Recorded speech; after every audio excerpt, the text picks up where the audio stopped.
So, ang maganda naman dito guys is malalampasan nyo naman itong emergency na expense na pagkakagastos sa inyo dahil kahit papaano suswertehin pa rin kayo mga kapiksi. So sabi nga, ito yung energy ng good luck, good fortune, success. Ito din yung energy ng success. Parang makakagawa din naman kayo ng paraan mga kapiksi, pero again, magdudulot pa rin siya ng emotional pain sa inyo. So merong taong tatanggi sa inyo and meron din naman tao na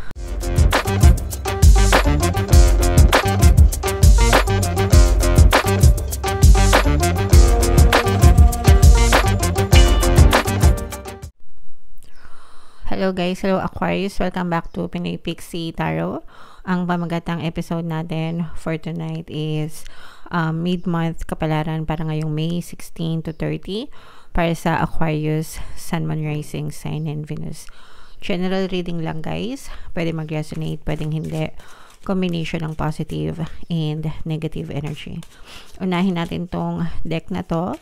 Tingnan natin yung mga mensahe sa inyo ngayong May 16 to 30. We have the moon energy mga kapiksi. We also have the gifts energy. Wow, grabe. And we also have the evolution energy. Wow. So, sobrang ganda ng mga message para sa inyo, guys. Unahin natin tong gifts, no? Kasi gitnang-gitna. Syempre, gustong-gusto natin to kapag positive. Ito yung mga aginaldo, mga kapiksi, no? So, maging handa kayo kasi with this message, parang sinasabi na maaaring may surprise gift sa'yo si universe ngayong mid-May, mga kapiksi. So, dapat maging handa kayo sa pagtanggap nito, maging receptive. Pag sinabing receptive, guys, ready to receive, no? Maging ready kayo, maging handa kayo sa pagtanggap nitong mga blessings na to or mga aginaldo, mga regalo sa'yo ni universe ngayong mid-month ng May 16 to 30. So to guys, i-mind nyo na yan sa comment section. Mine aginaldo, mine regalo, mine gifts from the universe, ganyan. And evolution. Evolution, ibig sabihin nito, nag-e-evolve ka, nagle-level up ka, no?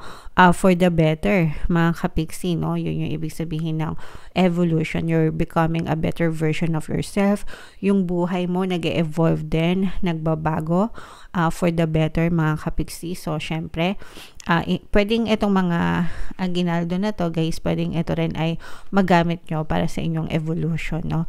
Kumbaga, simula ng pagbabago sa inyong buhay, mga kapiksi. So, ito, syempre, again, guys, mind mo na yan. Mind evolution, mind better version, diba? Mind better self, mind better life. Anything na for the better, mga kapiksi, i-mind mo na yan sa comment section. Alright? And itong moon energy, guys, this is pertaining to your feelings, to your emotion, mga kapiksi. Ibig sabihin, listen to your emotion, gamitin mo sila as feedback para alam mo kung saan ka nagva-vibrate, kung nagva-vibrate ka ba sa negative or sa positive. Syempre, pagka malalaman mo naman yan, pag nararamdaman mo negative, ibig sabihin negative din yung pattern of thoughts mo. Kapag positive naman yung nararamdaman mo, ibig sabihin maganda yung pattern of thoughts mo.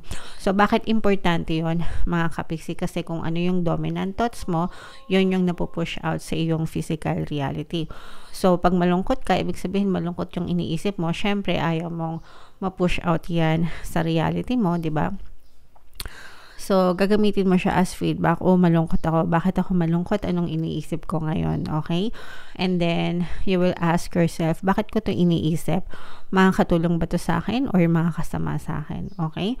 So, kung makakatulong sa inyo, okay lang yan. Isipin nyo ng isipin. Pero if it's something na makakasama para sa inyo, syempre, kailangan mong putulan yung pattern of thoughts mo and ibaling mo sa iba yung isipan mo para mawala yung ganong pattern of thoughts mo and yung ganong emotions din, mga kapiksi. Okay?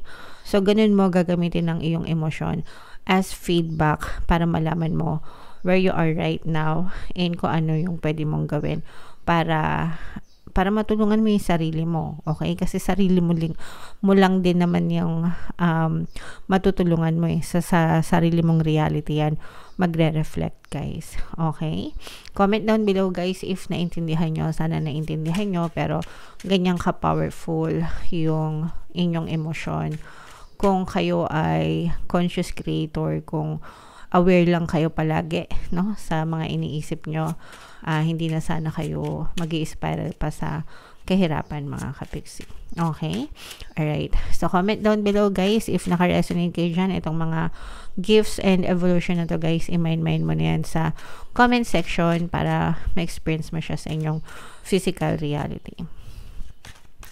So, tingnan natin yung mga paparating sa inyo ngayong mid-month, guys. Shuffle ko to. Habang sinushuffle ko to, panoorin nyo muna yung video natin regarding sa ating paano mag-manifest ng abundance video course. Kapiksi, sawa ka na ba sa mga struggles at hirap sa buhay mo? Masipag ka ba at masikap sa buhay ngunit hindi ka pa rin umaasenso?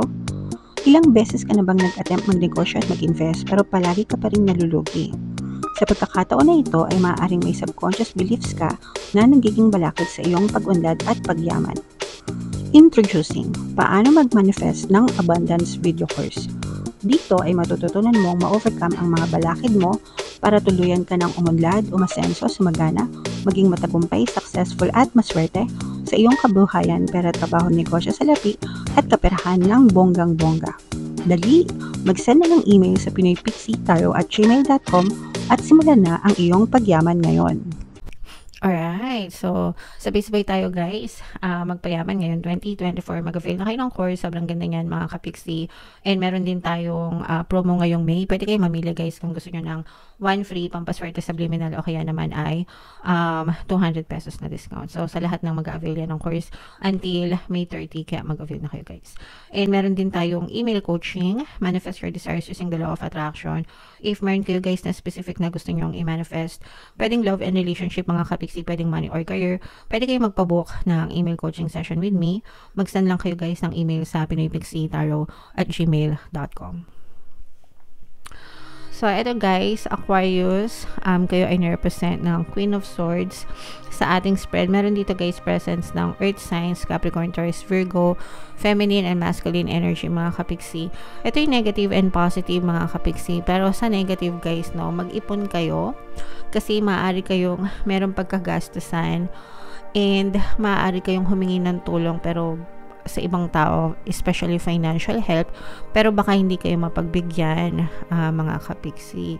So, it's better to save money right now para pagdating ng panahon, kayo naman yung isi-save ng money pag kailangan nyo, especially pagdating sa mga emergency, no? Sometimes kasi, kaya nga emergency, kasi hindi natin inaakala na mangyari. Most of the time, yung mga emergency naman, mga kapiksi, is yung pampa-hospital, diba? Pampa-hospital, pampa-doktor. Syempre, hindi naman siya madalas kasama sa budget natin kasi pag sumusweldo tayo, diba? Bayad agad ng bills, renta, pagkain, groceries, diba? Doon agad na pupunta sa mga bill, kuryente, etc. Tapos kung meron ka pang pinapaaral, mga pambaon, sometimes wala na talaga tayong naitatabi or nai-save para sa ating mga emergency funds or pang doktor, ganyan. Kaya sometimes kapag kailangan, no, doon na tayo medyo nahihirapan. So in your case, guys, mag-ipon kayo kasi maaaring may dumating yung time na kailanganin nyo ng pera, wala kayong masyadong madudukot. Tapos mahihirapan kayo manghiram sa ibang tao, mga kapiksi, and parang dadating yung time na pagsisisihan nyo na sana pala nag-ipon ako, sana pala nagtabi ako ng pang emergency ko. So dadating yung time na ganun. Kaya as early as now, kung meron talaga kayong matatabi, mga kapiksi, kahit gaano lang kaliit, yung maliliit na halaga na yon, pag inipon-ipon nyo, guys, napakalaking halaga nun para sa inyo.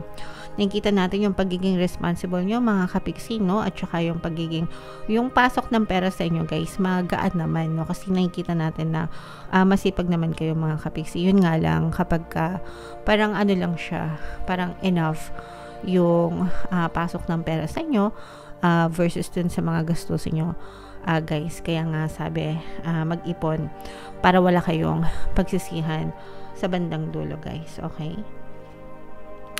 Wow, ayan o. So, ito yung energy ng swerte, guys. Good luck, good fortune. So, lumabas yan sa inyo. Meron tayo ditong water sign element, Cancer, Pisces, Scorpio.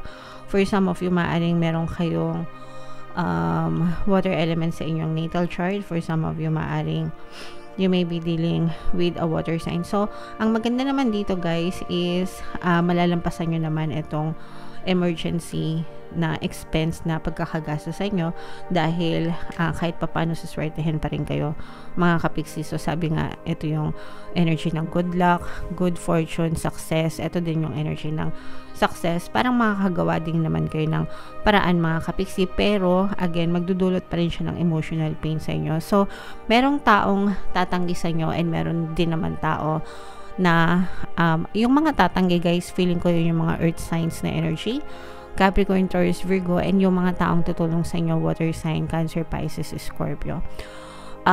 Yun nga lang, sabi ko nga sa inyo, may tutulong sa inyo, but yung mga taong tatanggihan kayo para magtatanim kayo ng sama ng loob sa kanila, wag ganun, guys, kasi baka mamaya wala din silang kakayahan, or syempre, kanya-kanya tayong budget sa buhay, no? So, kung kayo may budget, of course, yung mga hinihiraman nyo, may mga budget din yan sila. And syempre tayo, hindi tayo kasama sa sa budget nila, mga kapiksi. So, pag nanghiram tayo ng pera at tayo ay hindi napaunlakan, tayo ay napahindian, wag tayo magtanim ng sama ng loob. Bagkus ay intindihin din natin sila kasi kanya-kanya lang din naman tayo ng gastusin, mga kapiksi. Pero, if maglo-loan kayo, guys, sa mga bangko, pwede kayong ma-approve, lalo na kung may mga nilalakad kayo na loans, mga kapiksi, sa mga co-op, sa mga bangko, saan pa ba, kung ano man. Marami ng mga loan app ngayon, no? Mga nakikita ko lang online. So, mag-ingat na lang din kayo para make sure na legit yung mga naihiraman nyo and hindi naman kayo masyadong mahirapan sa pagbabayad ng mga interest, mga kapiksi. Kung kailangan, pwede naman kayong mag-loan, guys. Okay? Alright. So, comment down below, Aquarius, if feeling nyo naka-resonate kayo. Itong mga good energies nyo, guys, itong sinabi ko kanina na regalo, gifts, itong evolution, yan. Itong evolution na to, guys, ito feeling ko magdadala ito ng swerte sa inyo and tagumpay. So, i-mind nyo ito, guys, sa comment section. Mind evolution, mind swerte, mind tagumpay. I-mind nyo yan lahat sa comment section kasi nararamdaman ko na itong evolution na to yung magdadala ng swerte sa inyo. Okay? Alright. So, comment down below, no? If naka-resonate kayo, guys, ito yung ating mga pampaswerte subliminal. Pakinggan nyo para makatulong sa iyo. And ito naman yung ating success stories ng paano mag-manifest ng abundance video course. Click here to subscribe, guys, and click here to join our membership program. Thank you for liking, sharing, and subscribing, and see you again next time. I love you all, guys. Have a nice day. Bye-bye.